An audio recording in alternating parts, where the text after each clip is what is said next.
In this video, I'll tell you all about the Great Conjunction of December 21st and how it will affect your life.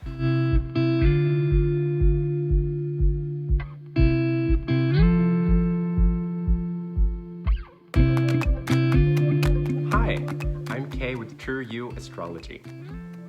The Great Conjunction of December 21st is an astrological phenomenon that will tell us about what we can expect for the next 20 years of our lives. In this video, I'll go through what the Great Conjunction is and some history behind it.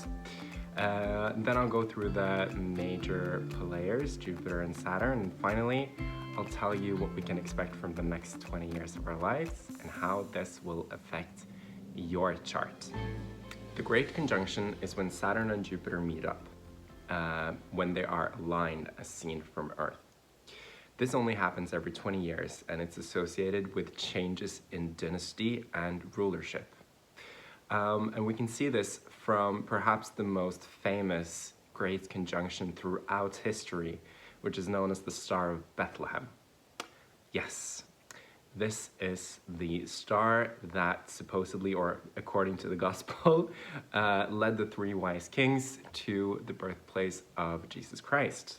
So the important thing to know is that there's this cycle of it happening every 20 years. So the individual Great Conjunction is said to carry significance for what themes will be important for human evolution for the coming 20-year period. There's also a greater cycle that the Great Conjunctions happens in the same element of the zodiac for 200 years at a time. So about 10 Great Conjunctions happen in the same element. The elements, of course, are earth, air, fire, and water. And for the past 200 years, we've been in an earth cycle. So we've been concerned with earth things such as materialism, and increasing our standard of living, consuming. It's really been from the Industrial Revolution and everything since that. However, right now we're moving into an air cycle. So it's a huge shift, and it actually started in 1980-81 because not the previous Great Conjunction, but the one before that was the first one in an air sign, which was Libra. And air is associated with communication, ideas, and people, essentially. So we had in 1980-81, around this time, the internet started becoming widely available to people for communicating and sharing ideas. And then in 2000-2001, we had a dip back into Earth with the Great Conjunction happening in Taurus. And Taurus is an earth sign that's really concerned with our resources and what we own and our senses and how we use our resources, essentially. So the past 20 years has been really focused on, a lot of the earth is still very much a consumer society, but we're becoming more aware of how our use of the resources are affecting the earth. And so, recycling and reuse have become things that we talk and think a lot about and are becoming a lot more important in people's everyday lives. But still, we're in this Taurus, we've been in this Taurus phase with using. Yes, using our resources. And now the coming one is happening in Aquarius. And I'll talk a little bit more about that in just a moment, because first we have to talk about the two major players, Jupiter and Saturn. And these are, moving from the sun, we have the planets closer to the sun are called the personal planets. And the further we move from the sun, the more the planet becomes more collective, transpersonal. So Jupiter and Saturn are called, in some systems, the social planets. And I like to think of them also as the adult planets, because You know, when we're kids, we have this like, oh, I want to, you know, when I grow up, I can eat candy every day.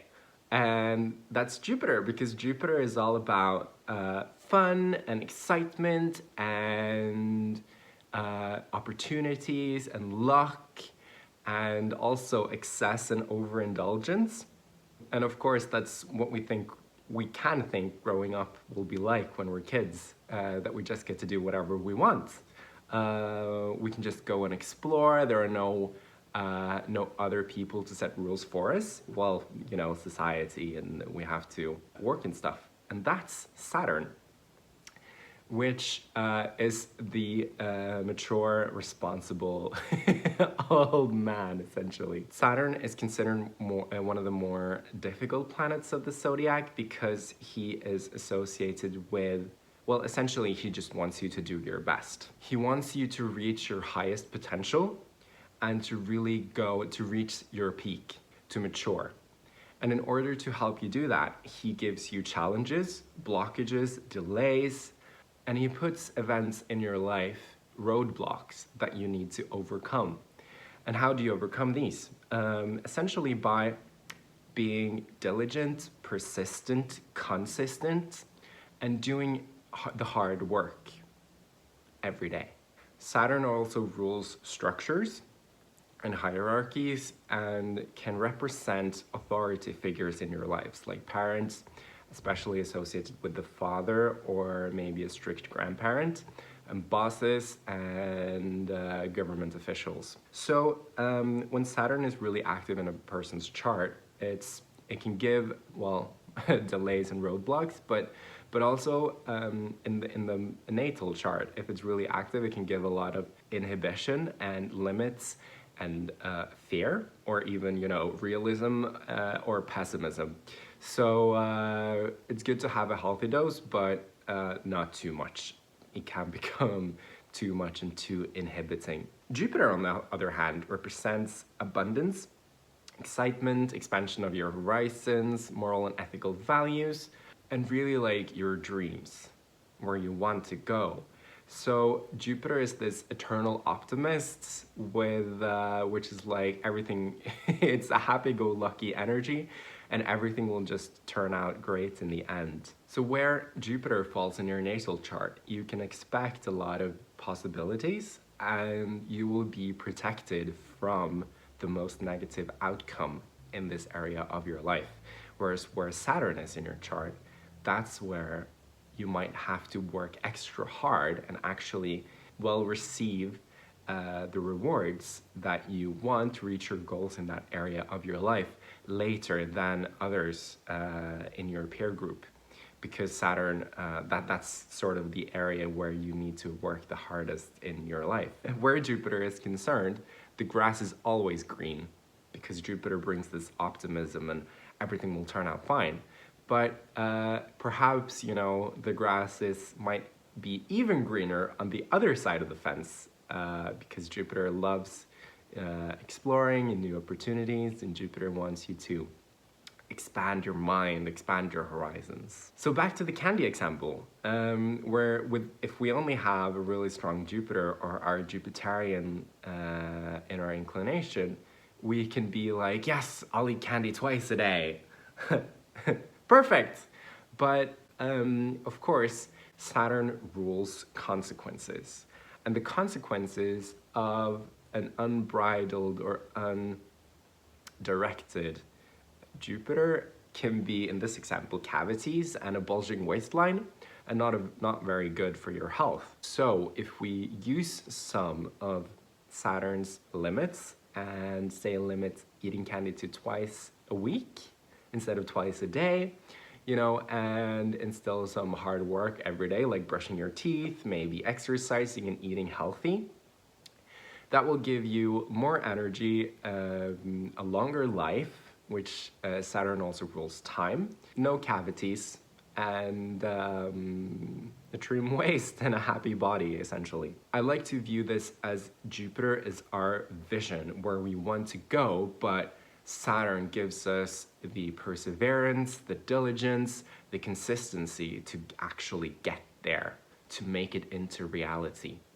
So we need them both working together in order to go where we want to go. So I thought I'd talk a little bit about this year because Saturn and Jupiter have been involved in a stellium, which is a meeting of 3 or more planets in one sign, and this year has been in Capricorn. And Capricorn is, it's the domicile or the home of Saturn, so it's been a very Saturnian year. And Capricorn is all about, has some of the same topics as Saturn, with reaching our highest potentials. It's, this emotional mastery. Capricorn can be viewed as cold. It's not a sign of abundance. It's a sign of hard work and diligence. And that's what we had to do this year. It's been a lot of limits imposed on us, a lot of new rules we've had to follow. And it started with Saturn meeting Pluto January 12th of 2020 this year. Then Jupiter joined the mix and went past the conjunction with, or had a conjunction with Pluto. Once moved on, went retrograde, another hit to Pluto, then stationed direct and went on the third hit to Pluto this fall.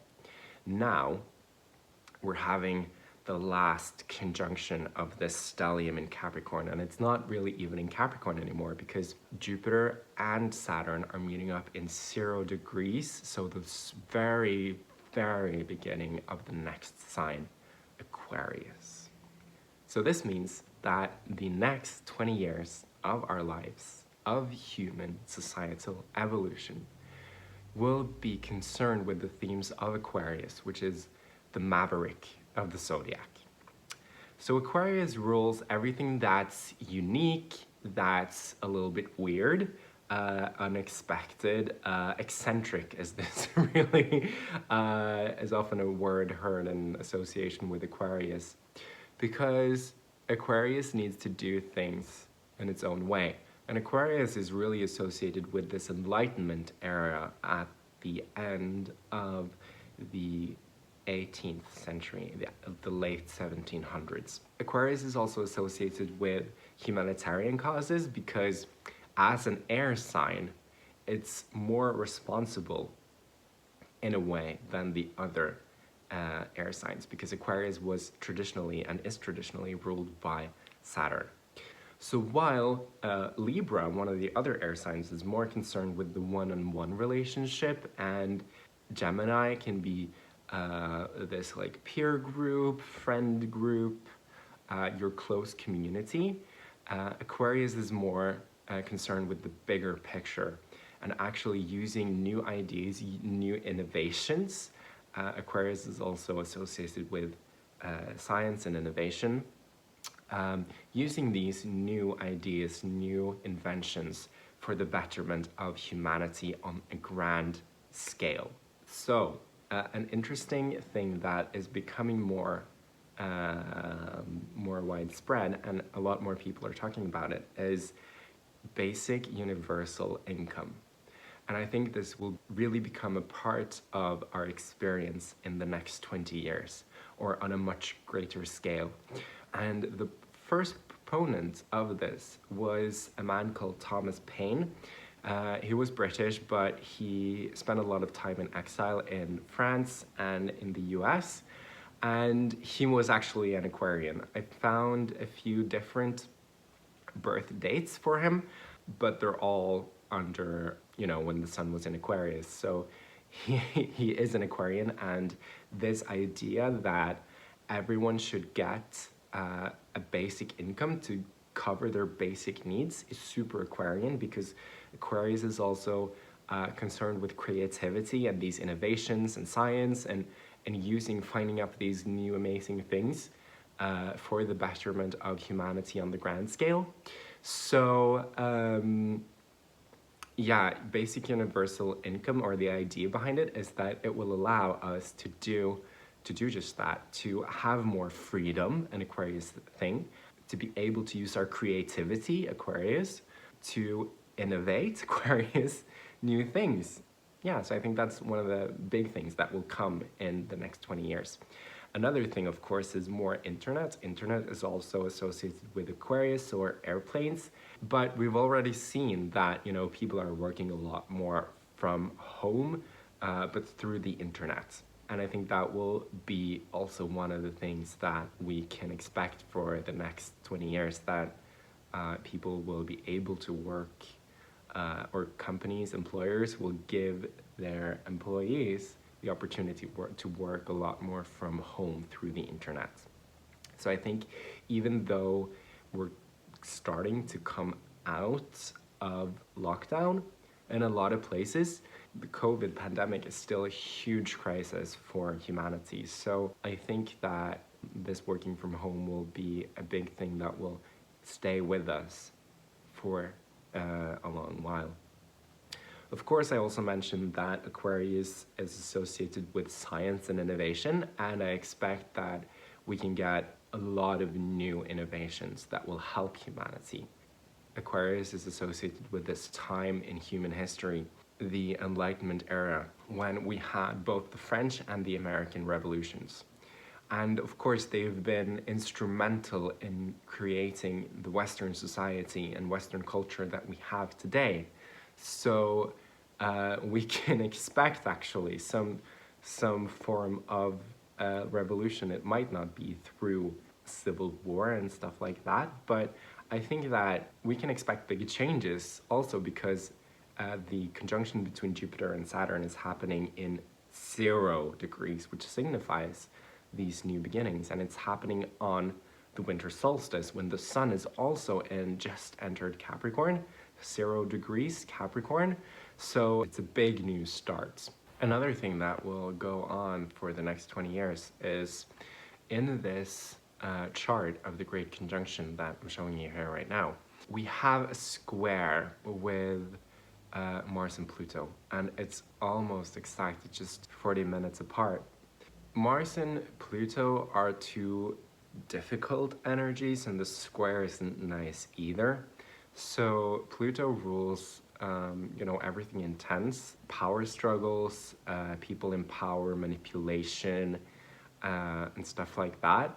And Mars is, of course, the planet of war, of conflict, of the ego, and weapons. So it's not really a very nice energy at all. And I hope that we will see the higher manifestations of this, which is essentially that we have a lot of energy, Mars, and the square gives us the frustration and more energy to do, to ascend, essentially, to get into what's really important for us as a society, as humans, and have the courage to go for that. But we can expect to see some revolts, uprisings. The other part of this, of course, is that next year in 2021, Jupiter and Saturn will square Uranus, the modern ruler of Aquarius,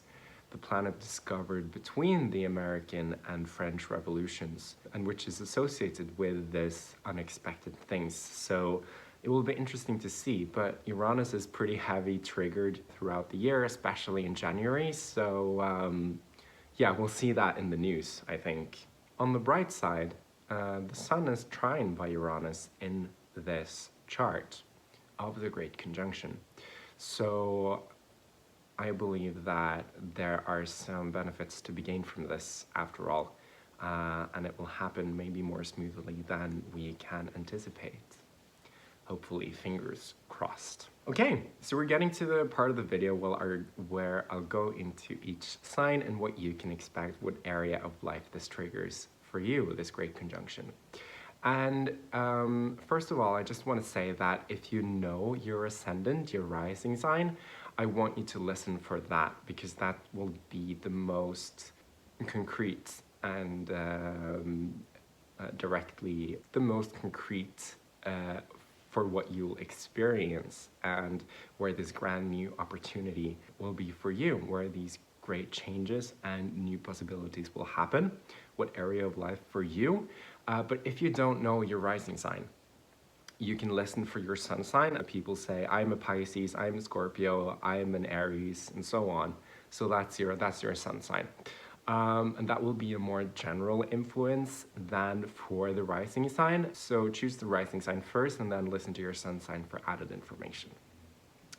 Of course, as a general note, this is an area of your life that has the possibility of a great new start, a new beginning for you that can potentially carry you through the next 20 years of your life.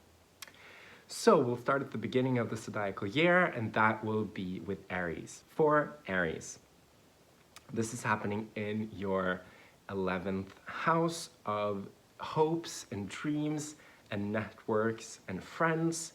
So you can expect some great new opportunities to come through your friends, and just watch out for it. Think about what structures have you had in place in this area of your life, and organizations and humanitarian or charitable causes that you're a part of, and think, what can you do how can you utilize the opportunities coming up? Are there any structures there that you really want to change? Things that haven't been serving you, because that's what Saturn does when it transits through one of our houses. He rips, or he disassembles, let's be diplomatic about it. He disassembles old structures that are no longer working for you and helps you to put up new structures that will serve you in a better way. Okay, so for Taurus and Taurus rising, this great new conjunction, this great new start is happening in your 10th house of career and reputation. So lucky you, it's a brand new start. Take any opportunity that you can see there, and good luck. So for Gemini and Gemini rising, the great conjunction is happening in your 9th house of long distance travel, of higher education, of publishing. It's also the place of astrology, so, you know,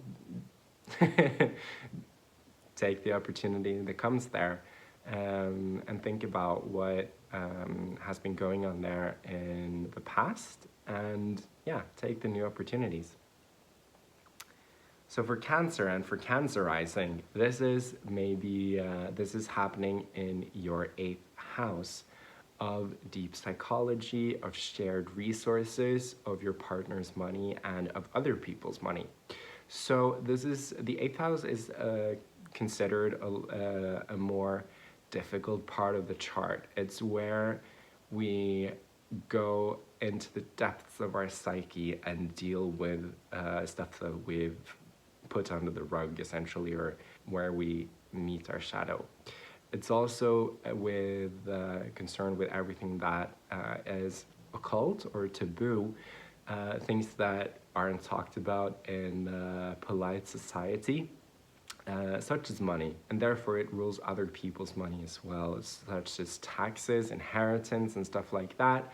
So hopefully this can be, you know, it's a great opportunity to maybe look over your taxes, look over your mortgages, look over if you have a shared economy with your partner, look over that and maybe create some new structures. And also it's a great opportunity to delve deeper into your psyche and deal with whatever comes up. So for Leo and Leo rising, this is a great new opportunity, a new start in your 7th house of relationship, especially committed long-term relationship, marriage, and any one-on-one type of relationship, such as a business partner or even close friends. And also, if you're working with clients, this is where they show up. So it's a grand new start there, and take whatever opportunities you can. Think about what kind of structures have you had in place, and is it time to change those out, to change them up? But Jupiter will bring you some new opportunities here.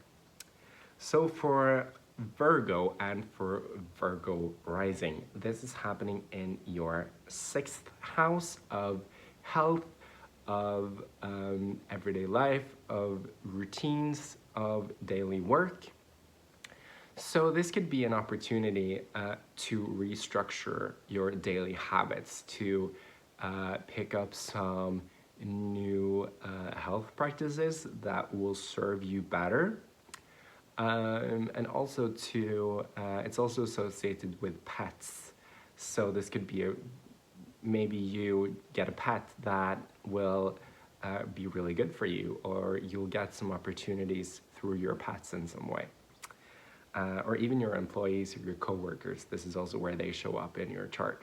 For Libra and Libra rising, the great conjunction, the great new opportunities, the emphasis is in your 5th house of creativity, of children, of romance, of sports. So it's a really good energy for you. It could be a great new beginning in this area of your life. Maybe you meet someone new, or you're able to put up some new structures in how you deal with your children and deal with these areas of your life in a better way. For Scorpio and Scorpio rising, this is happening in your 4th house of family, roots, heritage, and home. So it's a grand new beginning in this area of your life where you're the most private. Maybe you'll get some opportunities for a new house, or getting some new structures, getting boundaries. Saturn also represents boundaries. So setting some new boundaries that will help you deal with your family. It's not always easy to deal with those closest to us. So if you have boundary issues, there could definitely be some opportunities to set some boundaries in a good way here. For Sagittarius and Sagittarius rising, this is happening in your 3rd house of communication, community, and early education. Also communication, writing, and extended family. So it's a great opportunity to put some new structures in place here. Maybe you're changing your close community. The 3rd house is also associated with the travels the trips that we do every day, or at least on a regular basis. So there are some opportunities that can come through this for you. For Capricorn and Capricorn rising, this is happening in your 2nd house of finance, of the money you earn from your own business or from your job. So this is a great opportunity to do a reevaluation of the systems in place in your workplace, in the degree that you can influence those, and put up some new structures of how you want to deal with your money and how you want to deal with your job. And definitely there can be some opportunities for increasing your wealth over the next year. So enjoy.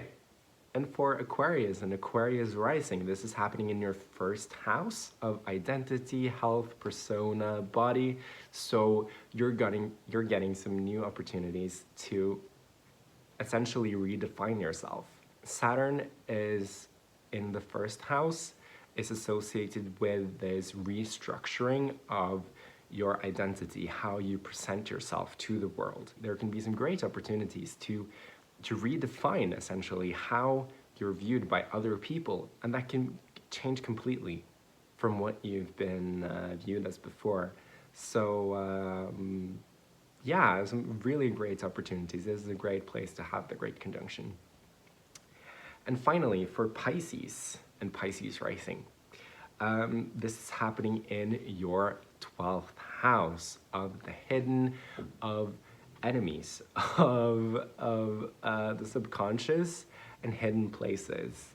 Like I said, to Cancer rising, also to dive deep and figure out what structures, what belief systems, Jupiter rules belief systems, are hiding in your subconscious, and to get them out into view, and to get them up in the light, to see them, to heal them, and to put some new structures in place. I said enemies, and hidden enemies are associated with the 12th house.